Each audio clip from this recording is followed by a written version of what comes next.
everyone, and welcome to Season 2 of the Chicago Techies podcast, a podcast focused on highlighting the voices of Chicago Techies and their experiences.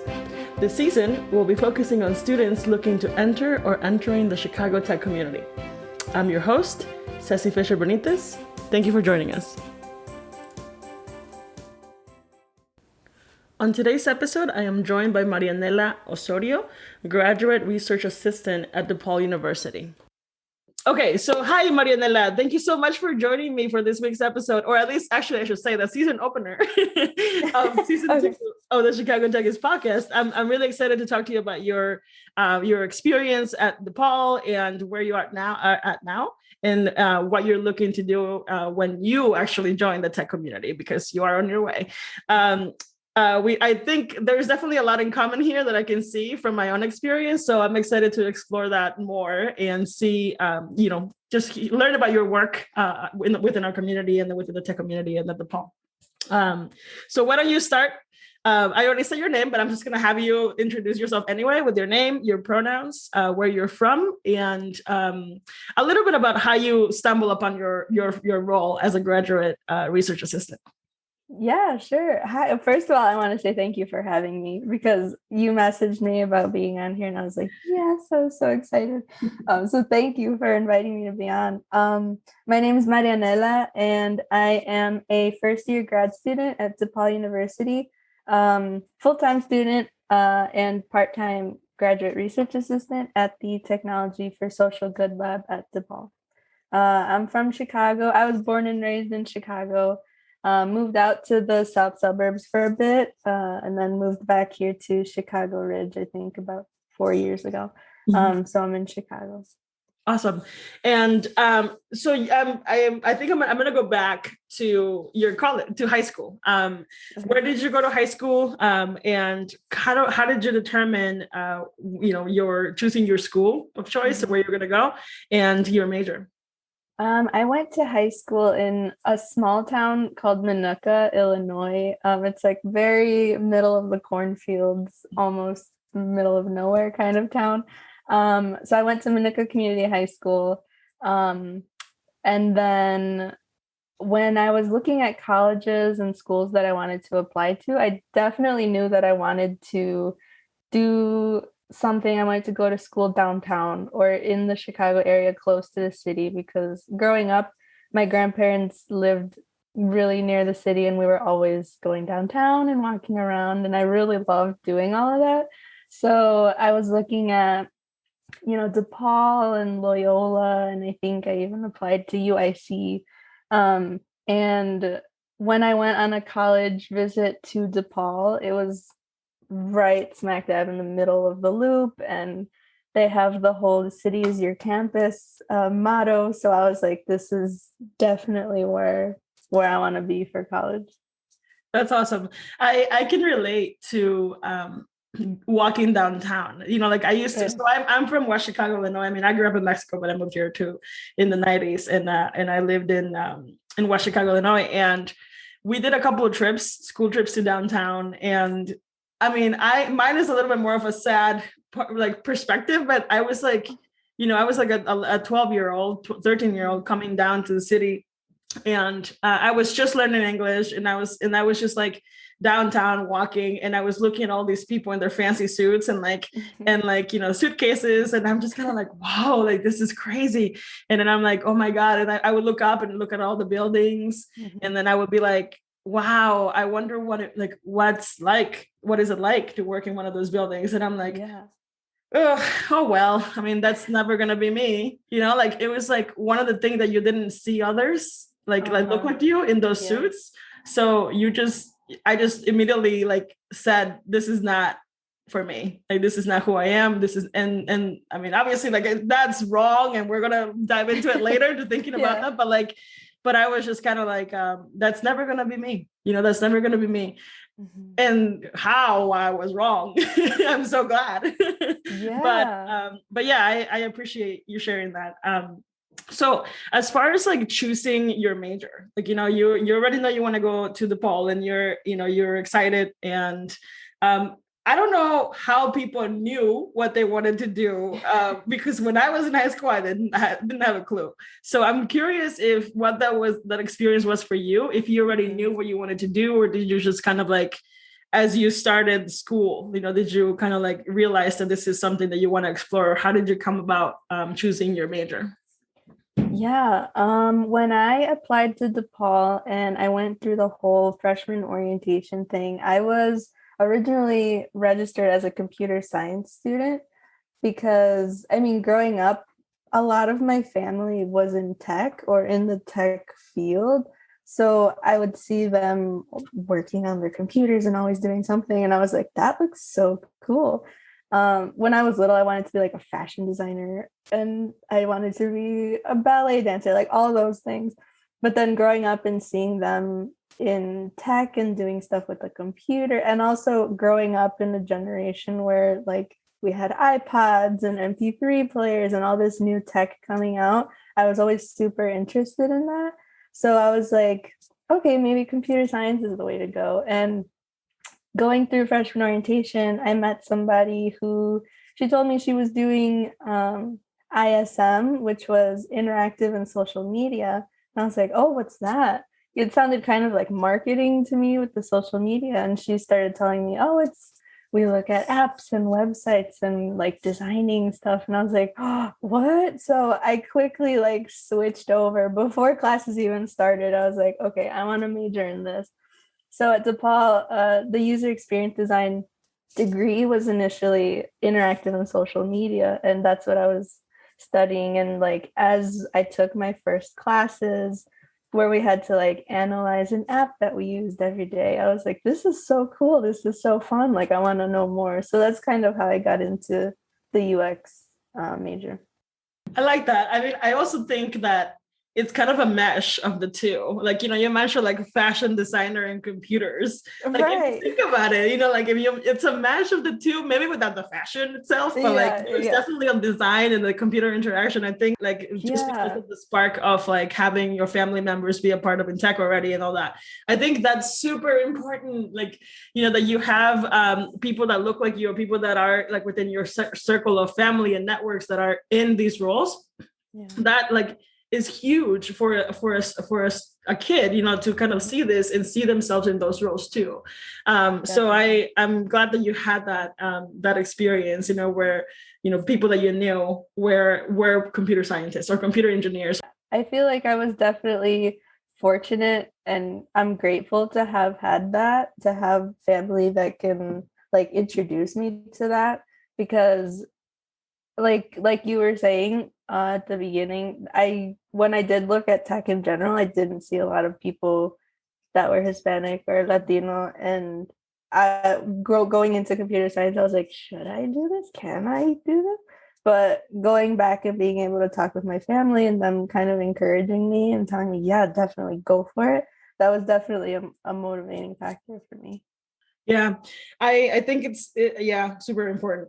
So now let's go back to your undergrad. Okay. Obviously undergrad is so much fun. Obviously we need to work and study and do all the things, but it's also exciting. It's also fun because you're like learning about yourself, and let's be honest, we party it up, right? Like we do a lot of different things and then really enjoy college. So but obviously in hand with that, there's also like thinking about the future, right? And thinking about internships and jobs and starting to really think, getting more serious about becoming independent. And I'm curious about how you're navigating like that transition while you were a junior or a senior and before going to grad school. Were you in a role, or like were you working? Did you have an internship? Like how did you go about finding like sources of income, I guess, so that you could start supporting and looking into your own future? Yeah, that's a good question. When I was in I remember junior year is when I really started thinking about internships and jobs. And not only because I would hear my classmates talking about, oh, I found a job here. Oh, I have an internship here. I was like, okay, I gotta get on this.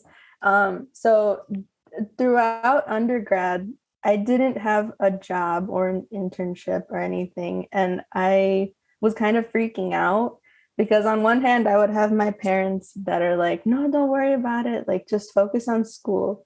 That was their main thing. Just focus on school. You don't have to worry about work. You know, I was like, okay, but I still have to pay for my school somehow. So I was like freaking out about finding a job or something.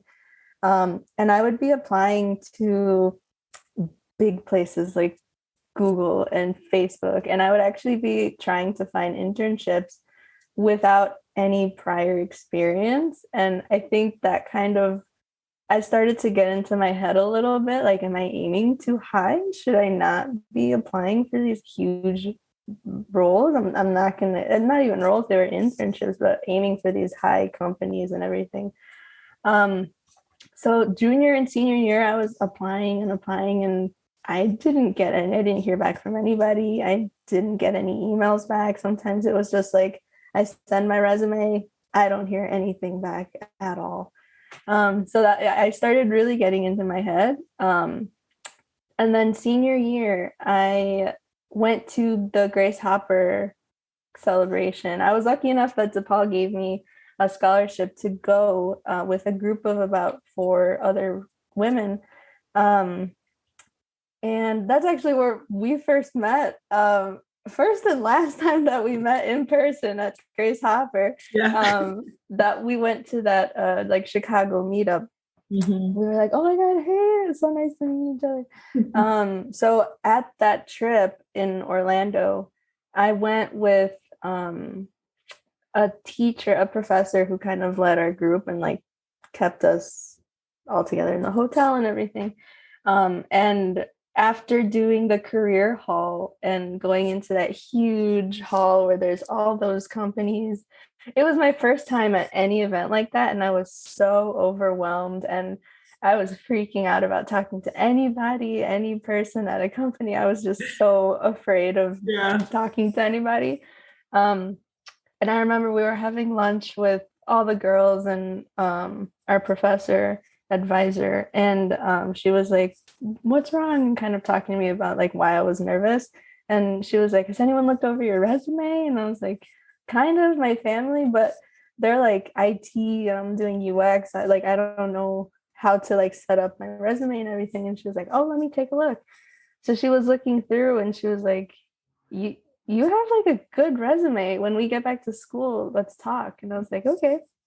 Little did I know that she's one of the leads at the Technology for Social Good lab at school. And she was like, do you want to join? And I was like, yes, absolutely.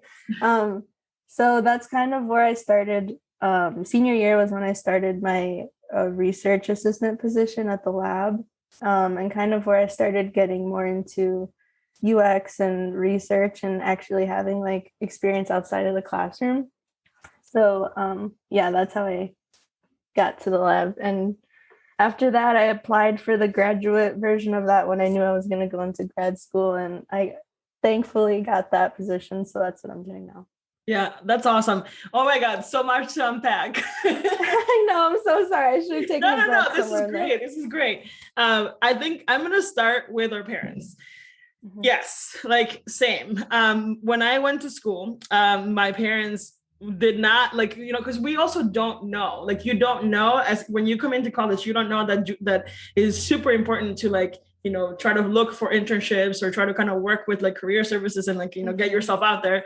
You don't know that, like, and nobody really tells you that unless you're like, you're like super like up to here, with your career services or whatever. But like, I didn't know. And my parents, like you said, they tell you, no, you don't worry about work. You all you do is focus in school. You don't worry about work. Yeah, that's what we're here for, which is great, but like also like not so great, It doesn't really help. Thinking like, oh yeah, I don't have to work until like, until I'm done with school. Exactly. But it's super like, it's super crucial to at least like try to like get your like feet wet, with internships and stuff. So I completely understand that, because there's a lot of parents that are like that, because they also don't know that, junior and senior year are super important for like internships and scholarships and, or, things like that. So that I can completely understand. But I ended up realizing that, I still wanted to help like myself. And I managed to convince my parents to let me work like senior year, like, going into senior year. Yeah. So, but I'm a little different though, because I ended up working, but as an RA. So I was working junior and senior year as an RA, but over the summer, like I decided to work at this factory 3M and pack because I wanted to help and start the year with at least some money and not have to rely so much on my parents. So totally understand that. I had, and back then, my major was Spanish language and literature. So it wasn't something like I didn't know anything about the tech community. I didn't know anything about it. So it's slightly different, but definitely I think there's a cultural aspect there, and maybe not necessarily cultural. I think there are a lot of parents who just want their kids to focus in school and not worry about work, but we just have to make sure that that relationships are important. And yes, I'm glad that you had the opportunity to go to Grace Hopper. I love Grace Hopper. I volunteer with Anita B, and Anita B is the one that puts together Grace Hopper. We have a Chicago chapter and put together events for the community on a local level, but then we also support the big conference, every year. So that was where we met. It was great. Yeah. And it was definitely overwhelming the first year. It's just you're in this not even one, it's 5 football fields, right? In full companies with so many people. It's so intimidating. And you're also competing, you also feel like you're competing with half the country that are students.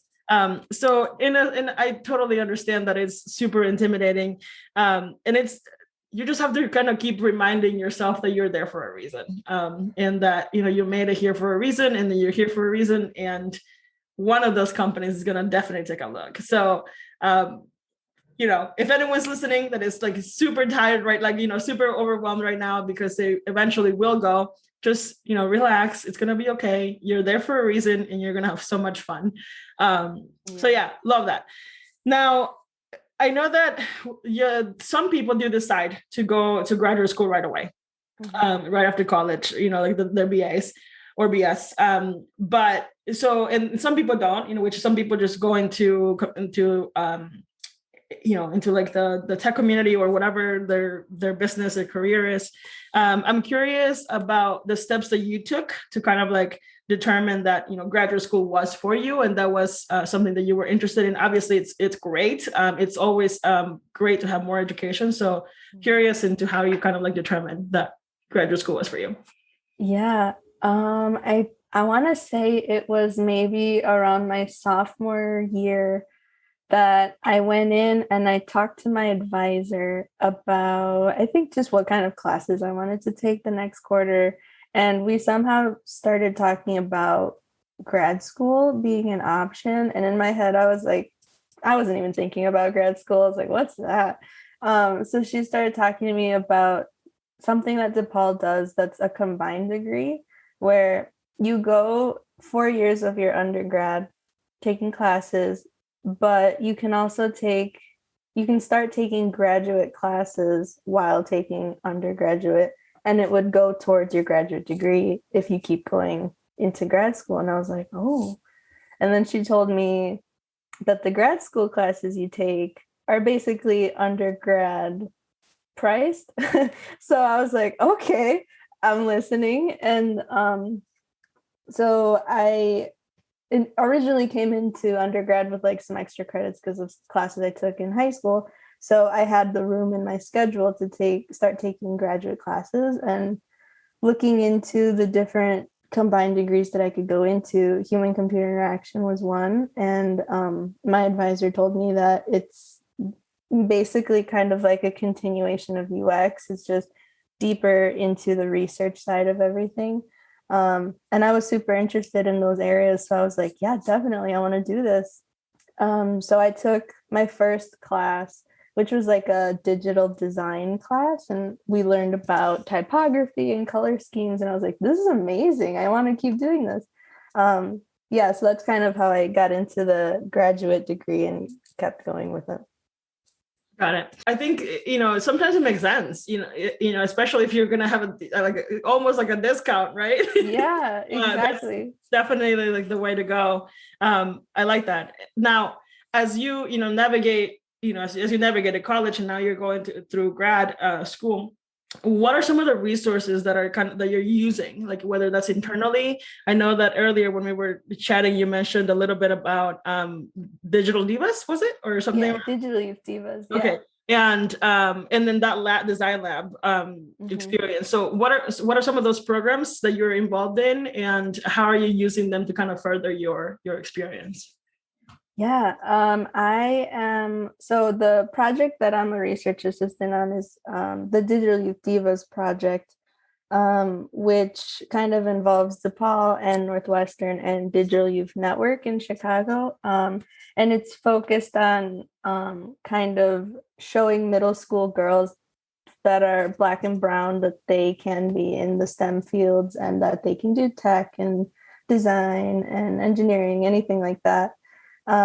So through that project, and through my undergrad and even now, I'm really learning more about I've heard so many different terms, but one that sticks in my head is designing for social impact. And that's something that I've really become interested in, especially when it comes to kind of my community, like Latinos, knowing that we can be in tech and that this is a space for us, that we can do it. And starting from 5th grade middle school girls, being able to show them like, yes, you can do engineering, you can do all these different fields.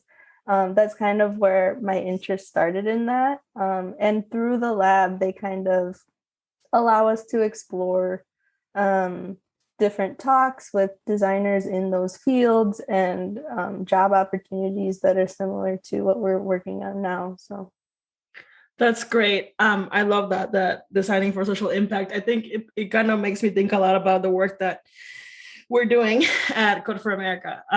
We have a whole design team too. So if you're interested in the future, you should definitely look into there's a fellowship program that is targeted for like people that are like coming in from school and grad school. So either the fellowship program or a user designer experience, role. So and those are the people that are focusing on like designing for programs for like SNAP benefits, for getting your refund from like the IRS, and all of these things. So I think you should definitely look into civic tech. I think for some reason, like it sounds like you might be aligning, with some of like the social impact and so like almost social justice, like kind of like thread. So you definitely recommend looking into it. Definitely. But actually, on that note, I guess is, I'm going to use this episode to announce that I'm actually leaving Code for America. I am going to be transitioning full time to Latinas in Tech. I'll be taking a program manager role there and leading our chapters all across the country and in London, in Canada, Mexico City. And I think we have one in Madrid coming up too. So it's going to be, the organization is growing and I've been a part of it for the last like 2.5 years as a volunteer. So this is going to be a really exciting transition for me to just learn more about the impact that we can bring together for the Latina community in tech. So yeah, I'm going to be joining Latinas in Tech. I'm really excited. I mean, I love CFA. Code for America has been an amazing experience, and I will continue to be a part of it through Code for Chicago and volunteer with them. But I cannot say like enough of good things about Code for America, and I will continue to funnel people that way because I think there's a lot of people that are really like just want to do good and work for our community. So Code for America is wonderful, so I will continue to refer people there. That's so exciting. Congratulations. Big. So I look forward to keep chatting about things because I think, there's so much to be done within the Latina community that are going into tech. And I love that you're doing this work with Black and brown communities, and kids, because, as I keep hearing, people keep saying that you can't be what you can't see. So I really appreciate that, you are, essentially being a mentor to these girls, and you're providing your support to them. So thanks for doing that work, and please continue to do it. It's wonderful. So yeah, exciting. Yeah, one thing I will say about the project is I am really lucky to have gotten the opportunity to work on it, especially on the research side, and being able to see how designing an ecosystem like this for middle school girls, as early as middle school girls, gives them all these opportunities, and being able to see how the research that we do really does impact every part of the project. Like, I like seeing it live. Like, this is something that we did as the research team, and here now it's being implemented, and the divas are going to be working on this in the program. They're going to be working on that. So yeah, that's something that I really enjoy about that. That's awesome. Now I know that from stalking you on LinkedIn, you also have been a part of like Mind in Hand, and you had an internship there briefly that for a few months that you worked on. What is it that you did with Mind in Hand? Yeah, that project was actually the very first experience that I had outside of the classroom, where I wasn't working on like a project that a professor had assigned me or anything like that. I was introduced to a person who works at Microsoft. His name was Daniel Contreras. And I was introduced to him initially because he was going to come in and be like a guest speaker at an organization at DePaul that I was part of, DePaul's Organization for Inclusion in Tech. And he was talking to me about any experience that I had, and I let him know that I wasn't really having any luck with internships or job opportunities. So he said, "Oh, I have this project that I'm working on. Would you be interested in being part of it as like a UX designer? There's a synagogue on the south side of Chicago, and they're looking to redesign their website." And I was like, "Oh yeah, definitely." I was super interested. And while we were on this phone call, he was like, "Okay, we're meeting at the synagogue tomorrow morning. Can you come?" And I was like, "Yes." I didn't even know where the synagogue was. And I was like, "Yes, definitely." So I looked it up, and it wasn't that far from my house. So I met with the rabbi and a couple members of the community, and we were talking through like, we're going to do this project with Daniel and Adam Heckman from Microsoft and Mind in Hand. Mind in Hand's role in the project was kind of helping myself, and the developer on the project work with 3 to 4 high school students that were at Lane Tech, who were Hispanic Latino students studying computer science, about to graduate high school, going into their first year of undergrad in college. So we use the Mind in Hand building and workspace to work with these high school students and kind of teach them like the design process, kind of how it goes from beginning to end, how the project would go from beginning to end, and how that flow would look. So being my very first experience working on something like that, and teaching these high school students, I was so nervous, but they were awesome, and they had never heard of UX before. And I was like, "Oh, like, here's what I do. Here's my sketches of like what this website's going to potentially look like," and kind of working with them and the developer on the project to be like, "Is this even possible? If I design something like this, is it possible for you guys to do it?" So that was my project with Mind in Hand. It was for the Beth Shalom synagogue in Chicago. And we did a whole like end presentation with the rabbi and everyone of the community, with the students at the end of the project. And it just went so awesome. And I was like, "This is amazing. I love this." And I was so excited that I got to be part of that. And especially having that be my first kind of experience in the work field, I was like, "This is awesome." Well, I love that you're just like willing to jump on it. I also love that, Daniel Contreras is everywhere. Yeah. He's so great. I also have kind of like met with him and had coffee a few times and have chatted about my career and where I want to go. And he's been a great like mentor, for a lot of people. I think he just like has this energy that just wants to see more Latinx folks like succeed. So I'm glad that, you had him too, like to share some kind of experience with. He's great. I cannot Absolutely. stress that enough.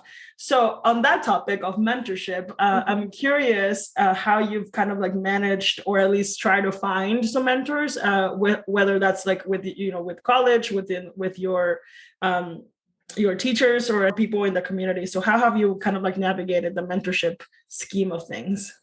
Yeah, I think all throughout undergrad, I would say my advisor was the main person that I would go to for advice and um, like advice with classes, but also advice with I'm interested in this in the future. How can I find an internship or a job in this space? And she would always give me such great advice and insights about everything. So I think kind of informally, she was like a really big mentor when I was in undergrad, like freshman, sophomore year, determining where I wanted to go. And then from there, meeting Daniel, he was also kind of like my informal mentor. Really, he actually introduced me to Latinas in Tech and the LinkedIn page and everything. And that's kind of where I first started following and being part of Latinas in Tech. He was also part of High Tech, Hispanic IT Executive Council. Oh, yeah. High Tech. I'm part of that as a scholar, and I think I was part of it since my junior or senior year of college. And that's kind of where I was introduced to the mentorship process. And now, as a first year grad student, I am a mentee. And my mentor, Raul Esquivel, works at United Center, and High Tech kind of like paired us through their mentorship process. So now I'm part of kind of like a more formal, like we have bi-weekly meetings and we meet together. And if I have some kind of issue, I can go to him and quickly reach out to him and be like, hey, I need help with this. Do you have time to meet, or can we have a meeting? Like recently with some internships and jobs that I was interviewing for, the feedback I got was that I needed to work on like storytelling. So I went to him and I was like, hey, I got this feedback. How can we work through this? Can you help me? Do you have any tips or advice on like presentations and storytelling? So he's like a really great person that I can turn to now. But yeah, that's been my journey with mentorship really throughout the years. It started kind of like informally, me just reaching out to people and being like, hey, I need help. Can you help me with this? And to now being like having a set schedule where I can meet with him and discuss anything and everything. Yeah, I love that. I love that you have, I also recognize like that informal mentorship, because I also never like said to Daniel, you want to be my mentor? It was just kind of like, let's grab coffee. And then, even though we only met like a handful of times, like it was still very helpful. And he still gave me tips and tricks about like how to like grow my network, how to connect with my network, how to like, do things like that. So I appreciated that. And I think it's super important that all of us know that is key for growth. Like I think all college students should look for a mentor, whether that's in teachers, whether that's like their advisors. I'm hoping that Latinas in Tech can be that also for students. So as we grow and as we like get to interact with more students and kind of welcome into our LinkedIn or Facebook pages, and have like cafecitos and things like that, I want that to like to those for those students to have relationships with the people that are working in tech already, like Latinas in Tech, and have that like connection and like. So I have a lot of hopes for the things that we're trying to do in Chicago too, for Latinas in Tech. So I'm hoping that we can bring some impact to the students that really need it, so that they know that mentorship is crucial for their career growth and advancement. So now, as far as like challenges, I'm curious. Since you're is your program 1 year or 2?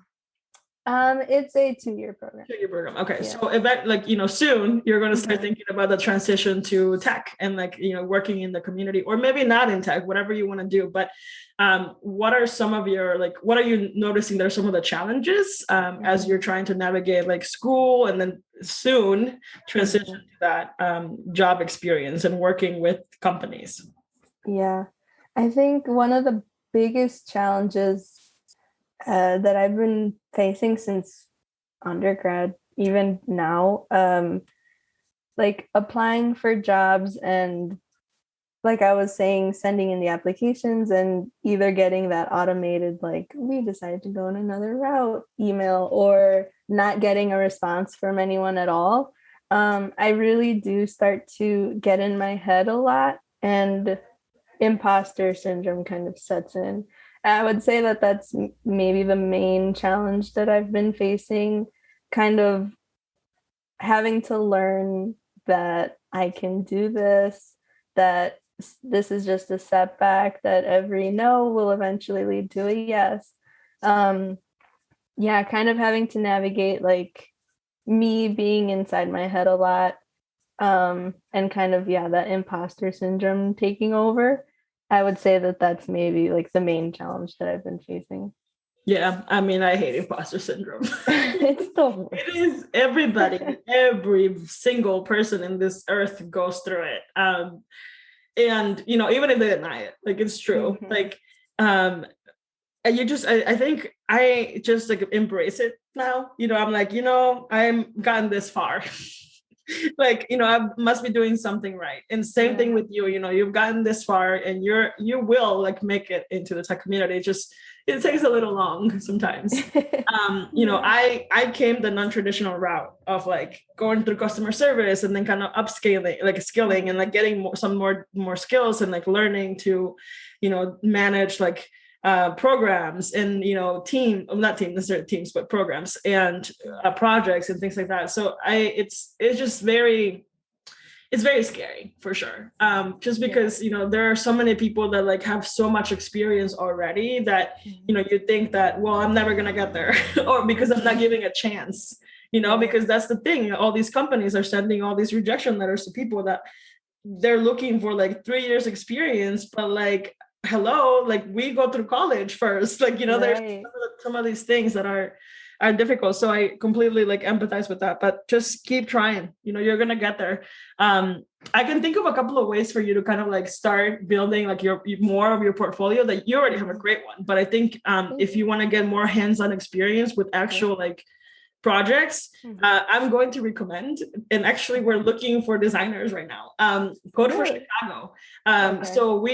So Code for Chicago is a brigade of Code for America. So Code for America has over 85 brigades, or essentially volunteer groups across the country. Every city has one. Most of the major cities have one. And in Chicago, we have Code for Chicago. And Code for Chicago basically partners with nonprofits. Right now, we have a partnership with the Chicago Food Depository, and we're building a project with them hand in hand. And it is all pro bono. We don't get paid for this. This is just volunteer work. But we've worked with a lot of different organizations and sometimes local governments. I don't think we have any local government projects right now, but at least with the Chicago Food Depository and with our website and things like that. So if you want to get some hands-on experience, I would recommend you join us for that. I would love to have you in the team. I'm going to start joining the team, the meetings already, because I have been kind of MIA for a couple of weeks, but I've already talked to some of our leaders and said, hey, sorry, there's been a lot going on, but I'm excited to kind of keep working. Even with my transition out of Code for America, I still want to participate with Code for Chicago and support you guys. So I'll likely be helping with social media and fundraising, but you have the skills of a designer, you have UX and research and all that. I think that's something that we're really in need of right now. So we would love to have you if you have some time. That's awesome. Yeah, definitely. Yeah, but so to start kind of closing here, I want to know a little bit more about your goals for the future, as you complete your graduate degree and move into, what is known as corporate America or tech in the tech community. What are some of your goals? One of the main goals is to get over the imposter syndrome, to finally kind of feel out of that headspace and just kind of be confident in who I am as a designer and the experience that I have and the work that I do in research and design and everything. Just kind of growing a little bit more confident in myself. As far as like getting an internship or a job, I think one of my main goals there is, like you were saying, kind of working on my portfolio, getting more experience, which can also make me more confident in the process and the work that I have, that I'm doing. So gaining more experience, becoming more confident in myself, and really finding opportunities in that social impact, social justice space, just because that is something I'm super passionate about and really interested in, being able to help marginalized communities through design work and through UX work that I can do. That's great. I'm gonna send you a Slack, invitation to join the Code for America Slack, because that Code for America Slack is for all of our volunteers and anyone that wants to participate. And there we have like a civic tech jobs board, that, all of the organizations that are doing social justice and social impact are on there. And they're often like dropping like roles. Actually, right now there is it's in DC though, but I think the majority will be online at first, but the Presidential Fellows program that comes out of, I forgot the organization. Actually, I think it's just Presidential Fellowship or something. There's a lot of different roles that are within tech, like whether that's design, data science, engineering. So I think having that Slack and being on that Slack, even if you don't participate a lot, just those roles, that would be a good source for you to just kind of keep looking. And I'll keep my eyes open for internships within those spaces. I think, that's one of my things. I love to help people find jobs too, and like an internship. So let's look at that. As far as internship, as far as the imposter syndrome, let me know if you ever get rid of it. I would encourage you to embrace it, because that sometimes will stay a long time with you. It's totally okay. I applaud people that learn to like master it and like remove it from their day-to-days, but like, it's for me, like it's always here. I just try to be friends with it and, be like, you know what, today you win, but today I win, and you're just kind of like, you're having that like love-hate relationship with it, because it's, in a way, and this is, people might hate me for it, but like, I think it keeps me grounded, like it keeps me like humble. It keeps me like, remember where I'm coming from, like, always lend a hand, always talk to the people that need the help. I know that our time is valuable and you should be charging for like speaker engagements and things like that. But for me, like if a person of color or anyone that really needs the help and just wants to chat with me about their experience, like I'm going to give my voice, like I'm going to talk to them. I will say that imposter syndrome will always be my best friend, and also my worst enemy. But it's just a matter of like learning to like manage it and live with it and just kind of like say, hey, fine, you win today. I'm going to go have some ice cream. And then the next day, you get a promotion and you get a role and you're doing so well and you're up here and you're winning. It's your day to shine. So just my advice to you is like, yes, you can try to abolish it and you can try to get rid of it. But at the same time, like, it's a good reminder of who you are in the long run and the things that, and being able to like see your privilege and also like, but why your privilege is there, like, for all the sacrifices that your family has made or whoever has, in your family has in your life has impacted you, you see that. Yeah. So just I love that. Keep that in mind. Yeah, I'll definitely try to how did you say, be friends with it, have like a love-hate relationship, embrace it. I think that's definitely like the first step in being like okay with it, definitely. For sure. Well, I would I'm not sure if people actually reach out or try to connect, but I hope that they do. So in case people want to connect with you, what's the best way? Do you have a LinkedIn, Instagram, or whatever you want to share? Yeah, I have LinkedIn. I think it's just linkedin.com/in/Marianella -Osorio, Osorio. I have an Instagram account at It's Marianella. And yeah, I mean, I have like a design Instagram linked to that one. So Awesome. if you're interested, you can find me through there.